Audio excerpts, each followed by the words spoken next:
Good afternoon. My name is Oluchi Ojobamideli. On TV Sapienza News today, President Bola Tinubu says that his recent diplomatic missions to Japan and Brazil are based on one goal, which is securing opportunities that will drive economic growth, generate jobs, and promote long-term prosperity for the nation. On his X handle after returning from the trips on Thursday, President Tinubu emphasized that he remained fully committed to the mandate Nigerians gave him in 2023, which is to restore Nigerians' pride and dignity on the global stage. He noted that in Japan, his delegation deepened strategic relationships aimed at attracting new investments in industry, technology, and human capital development, while in Brazil, partnerships were advanced in trade, agriculture, aviation, and finance. The president promised that his administration is determined to build a Nigeria that is confident abroad and resilient at home, anchored on reforms that will outlast the present leadership. Federal government has announced its collaboration with stakeholders in the housing sector to tackle housing deficits faced by civil servants. The Executive Secretary of the Nigerian Government Staff Housing Loans Board, Salamatu Ladi Ahmed, stated this in an interview at the quarterly Permanent Secretary Forum with union leaders in ministries, departments, and agencies. Ahmed explained that the partnership is necessary due to the huge demand from civil servants and the impact of inflation. She noted that the board is also considering ways to reduce the cost of houses while increasing the loan ceiling, disclosing that preparations are almost complete for the launch of free estates for civil servants in Kuje and parts of Nasarawa State. Ahmed maintained that the board's interest rate remains at only 3%, making it the lowest available. In a sustained effort to curb the smuggling of small arms in the country, the federal government, through the National Center for the Control of Small Arms and Light Weapons, has destroyed not more than 13,000 illicit and obsolete firearms in the last 4 years. The Director General of the Center, retired Deputy Inspector General of Police, Justin Kokumo, disclosed this on Thursday at the Muhammad Buhari Cantonment, Giri, Abuja, during the center's 5th arms destruction exercise. Kokumo revealed that over 1,000 assorted weapons were destroyed at the event, bringing the total number of arms eliminated since 2021 to over 13,230. According to him, the exercise is not merely about burning weapons, but a demonstration of transparency and accountability in ensuring that illegal arms never return to circulation. The Director General further highlighted ongoing collaboration with neighboring countries and development partners to tackle cross-border arms trafficking. In Ebonyi State, the government has announced a new minimum wage of 90,000 naira for all civil servants and public servants in the state. According to the statement, the new minimum wage takes immediate effect. This decision was an outcome of the Executive Council meeting held on Wednesday, August 27, 2025 at the new government house in Abakaliki, the Ebonyi State capital. The announcement was made in a press statement signed by the Commissioner for Information, Ikuwa Collins Omebe. According to the statement, the state government's decision to increase the minimum wage to 90,000 naira is directly tied to Governor Francis Wifuru's People's Charter of Needs agenda. He added that the governor is prioritizing the welfare of state workers, and the increase is a reflection of that commitment.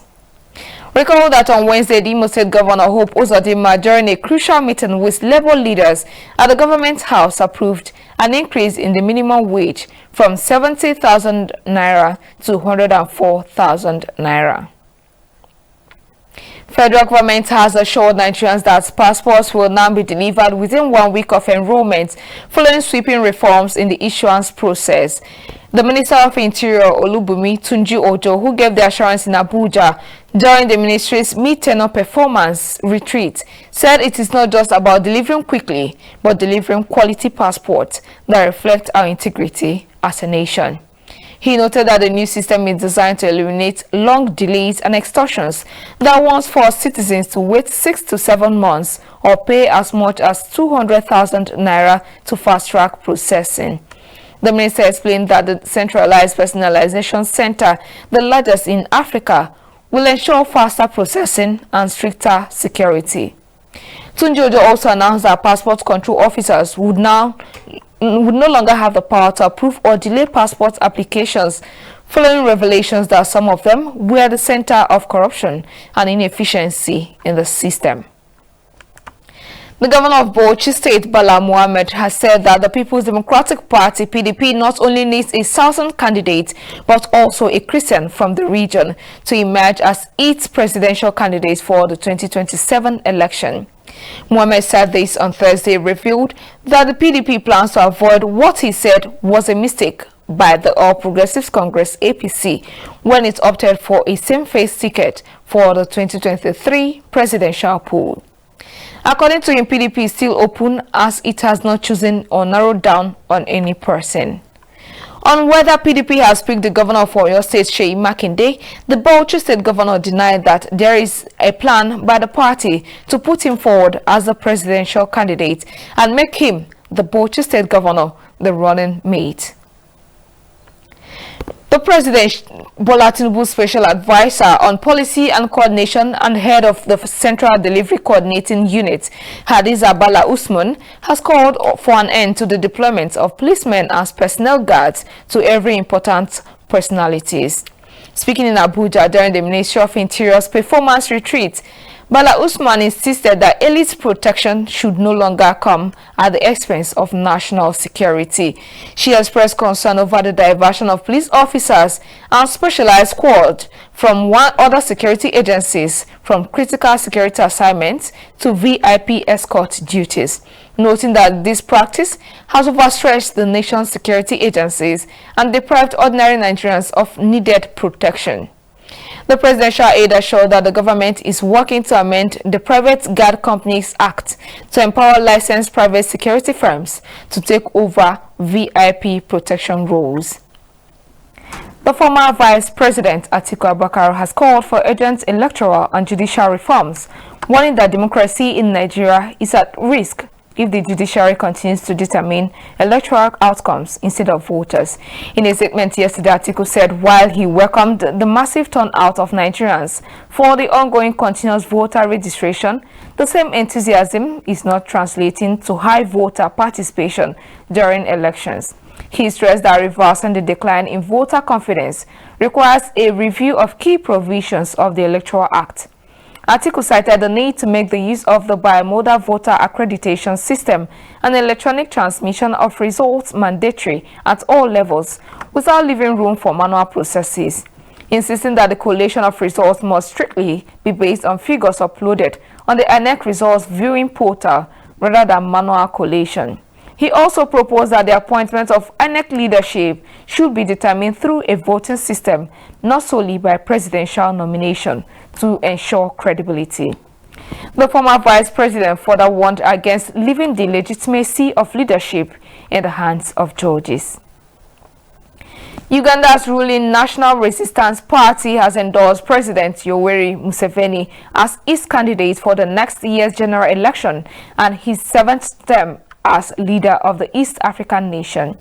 Museveni accepted the nomination in a speech to the party's delegates conference in Kampala and thanked the party for putting its trust in him once again.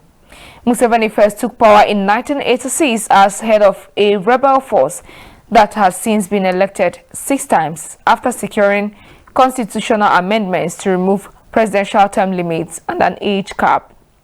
Museveni says criticism of his long stay in power is unjustified because he is re-elected every 5 years. His main opponent in the last election was the singer-turned-politician Bobi Wine, who has also declared his candidacy in the poll set for January. The United States on Thursday announced the approval of an $825 million sale of 3,350 extended-range attack munition air-launched missile and related equipment to Ukraine. Kyiv will make the purchase with funding from Denmark, the Netherlands and Norway, and a loan guarantee from the United States, the U.S. Defense Security Cooperation Agency said in a statement. It also said the proposed sale will improve Ukraine's capability to meet current and future threats by further equipping it to conduct self-defense and regional security missions. The agency added that it will support the foreign policy and national security objectives of the United States by improving the security of a partner country that is a force for political stability and economic progress in Europe. The State Department, however, approved the possible sale of these missiles to Ukraine, and the Defense Agency provided the required notification to the U.S. Congress, which still needs to sign off on the transaction. Now to the world of sports, where the Nigerian Premier Football League (NPFL) has lifted the suspension on goalkeeper Adewale Adeyinka, allowing him to register with any club of his choice, pending further investigation into betting allegations. The league body announced the decision in a statement signed by its chief operating officer, Davidson Owumi, in Abuja yesterday. Adeyinka, one of the most experienced goalkeepers in the domestic league, is now free to sign with any club ahead of the 2025 and 2026 NPFL season.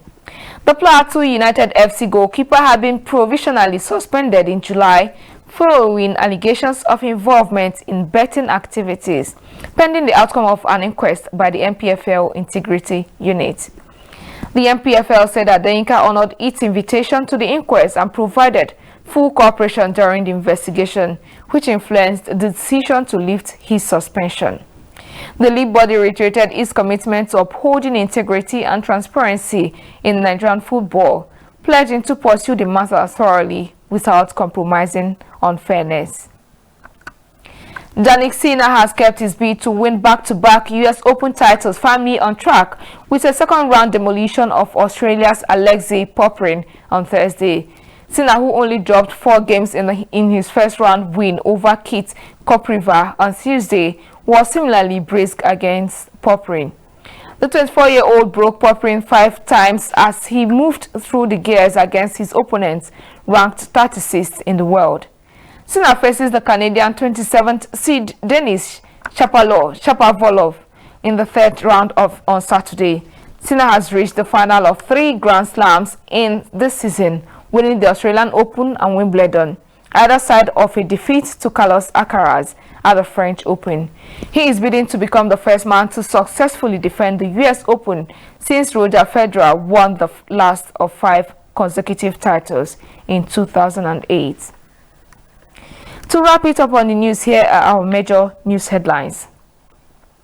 President Bola Tinubu says that his recent diplomatic missions to Japan and Brazil were based on one goal, which is securing opportunities that will drive economic growth, generate jobs, and promote long-term prosperity for the nation.